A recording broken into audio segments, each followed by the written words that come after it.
who's playing the corners, and Sure, when you've it's got a team Trufant's absence that'll yeah, hurt. that's what's going to hurt, and it's they're a pass heavy team, and we're going to miss it, and we'll see what happens. I think that our defense is going to have problems, and hopefully they adjust. Luckily, it's in Quest, so they're going to be able to at least have that half second to jump on them, and then our offense needs to score.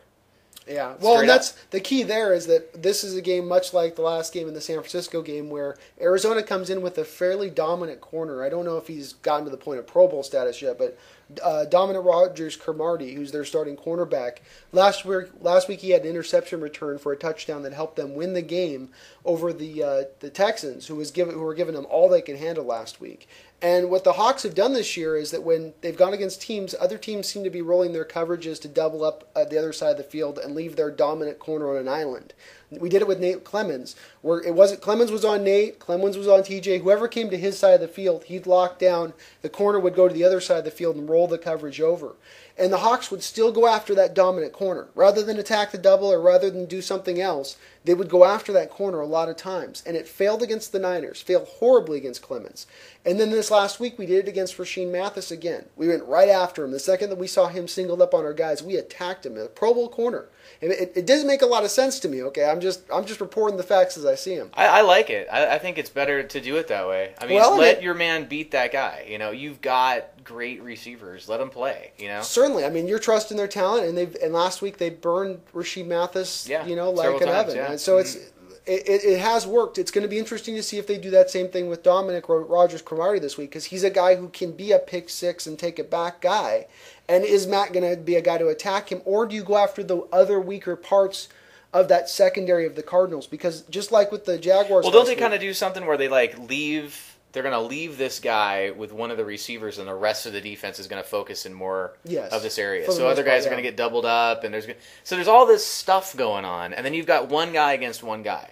And I know it doesn't always make sense, but when you've got talent like we have, especially like Hush, Burleson, you've got even Deion Branch out. He could do some things too.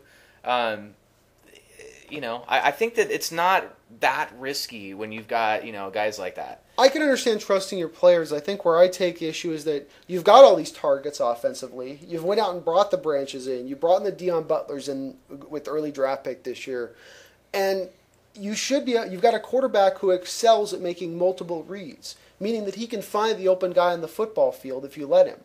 And you're now having him sort of locked into taking advantage of this one-on-one matchup. You're taking away from not only the personnel strength of your team, but you're taking away from one of the strengths of your quarterback. And that's the only issue I have with it. It was very successful last week. I just saw in the San Francisco game, it had me punching pillows, because it just doesn't make any sense when you're going after a guy who's that good cornerback-wise. I mean, I like Clemens as a guy who's shut down Fitzgerald. Fitzgerald can't get off on the guy.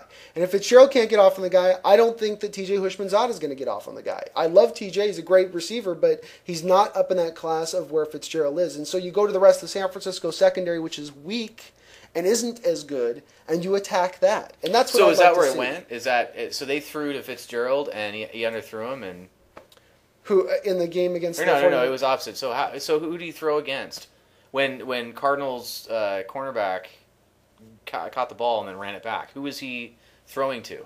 Texans. They were going after, I believe, Andre Johnson. Oh, wow, really? Yeah. So was it under? Did you see the play? I did see the play. Was it underthrown?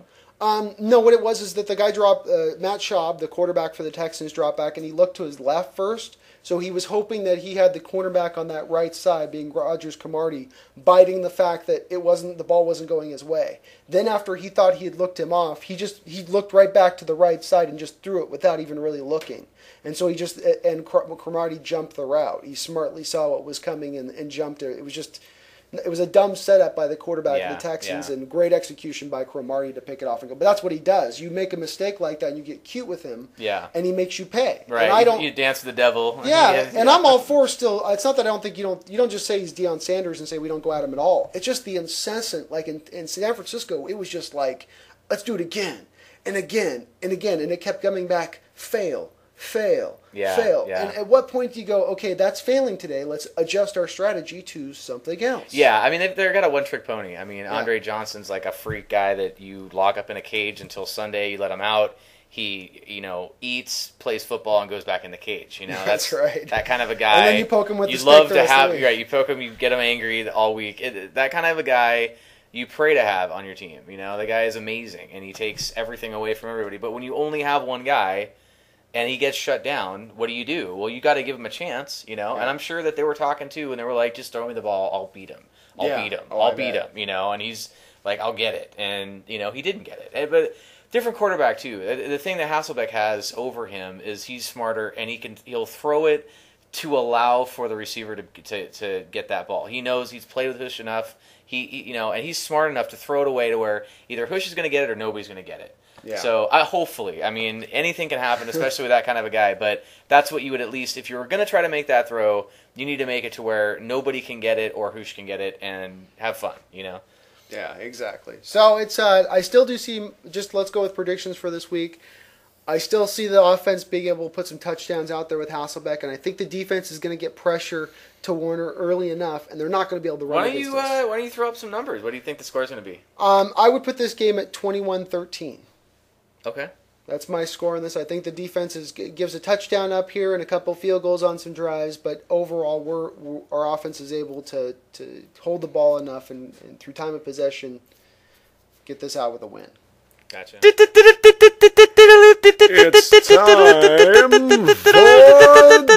time for the injury report.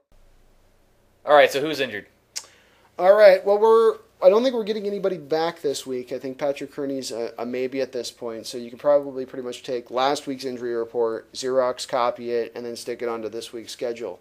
Walter Jones, we're still not hearing anything conclusively from his situation about whether or not the retirement's going to go through or not. Leroy Hill, Boom. Don't know anything there as far as that goes because he may still need the injury there, so who knows there. Marcus Trufant had a bowling tournament thing that was like a charity deal this last week, and he wasn't bowling in the charity, so the back obviously isn't good enough to bowl yet. So I don't know if he wasn't bowling just to be precautionary, Ouch. But who knows what's going on with those three guys. Unfortunately, the injury... Bowling does take something out of your back. So, you got to watch it. I know you're it's definitely an athlete, but I know you're paid millions of dollars to stay in finely tuned shape, but that 5-pound bowling ball is a little much. So that's kind of on the downside. It's again just we don't have anything good injury news to bring about. We last week lost Channing Frye in the first quarter to Kyle Williams. He came in. He's now our fourth string left tackle, which is not good. Is that basically like a guy off the street? There's nobody else. Pretty much. Get, We've released him, I think, twice and re-signed him twice already this year. Really? I'd be in favor at this point, I think, of just wheeling Walter out there in a stroller or do whatever you need to do to get him. Just tape a stick to his back. That's what I'm just saying. Stand him up, and then there you can just use the other if foot. If he gets his hand on him, it's pivots. over with. He'll just pivot. He's still got his hands, those big bear paws. One-legged bear. Nothing wrong with one. That's still a dangerous bear. That's still a dangerous bear. That's still a bear with claws and teeth. Yeah. So Kyle Williams is going to be a nightmare at left tackle. We're going to watch him at certain times on this next Sunday just get flat beat. Well, what can we do to prevent that? Are we using our tight end too now? Is that what we're going to do? Carlson's kind of out of the game, and we're going to kind of use him to do that, or what? Luckily, we benefit from the fact that the Cardinals only have 8 sacks as a team the whole season, so where they don't have a lot like the Jaguars last week. They don't have some prime pass rusher to worry about on the edge. With that said, you're right. It's going to be a lot of Carlson and Julius Jones helping out on chip blocks. Ray Willis needs help too, though, on the other side, so I think you're going to see him divide the help between the two so the Cardinals can't key in on any one thing. Okay. Again, unfortunately, there's nothing really good for the rest of the line either. We lost I think it's third string guard now after Mike Whale and after Rob Sims.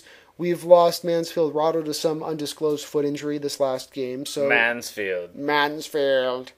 So we've had to take Chris Spencer and move him over from the center position, it looks like, to left guard, and then bring back Steve. I snap people over people's head constantly, Vios.